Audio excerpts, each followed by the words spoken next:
Good evening, and welcome to another Malkat Gin review. And tonight it is Little Biddy's Spiced Apple Gin. We got this through Airpoints, and I know absolutely nothing about it other than it's spiced apple gin. Well, I can tell you there's something been done to it after distillation, because you can tell it's coloured.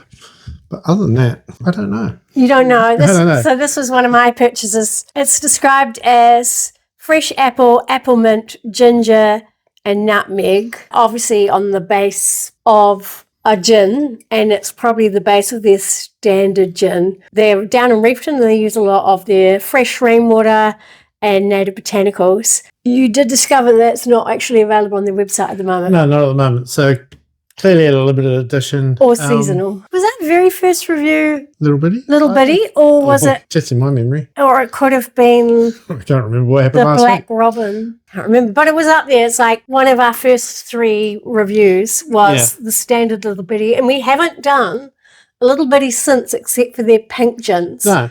So we do quite enjoy their pink gins or their Tayberry.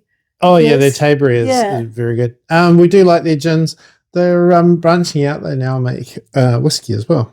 Mm. Reading that list of ingredients, it could almost be like an apple pie in a glass. Oh, I'm hoping so. Well, let's see.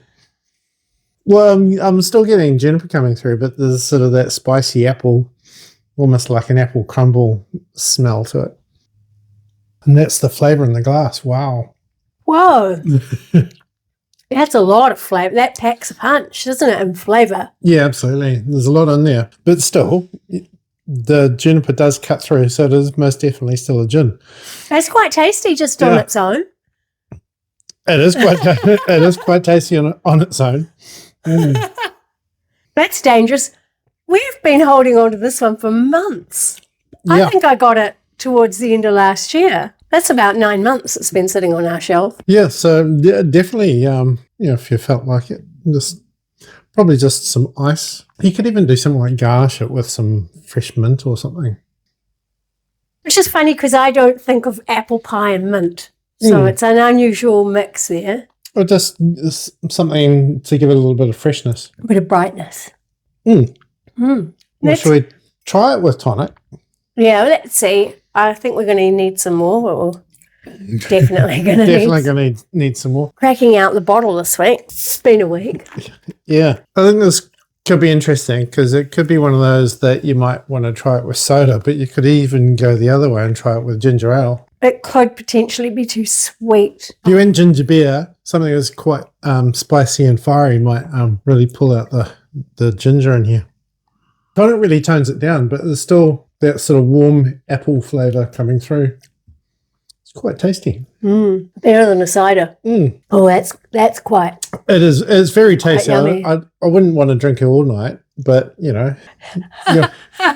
famous last. Famous last. I've just said that before, haven't we?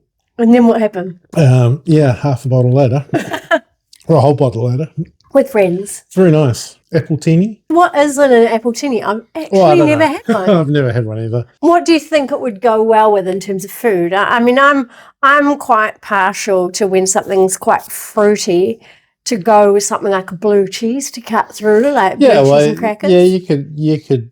It could be an aperitif gin, cheese and crackers. It could be a dessert gin. Obviously it's got to pair really well with an apple pie or an apple crumble. Or just even, just as a G&T on the deck in the summer. I think it'd be quite refreshing. Very nice. Well, we've waited months, but now that we've opened it, it may not last long. So, gin is the winners.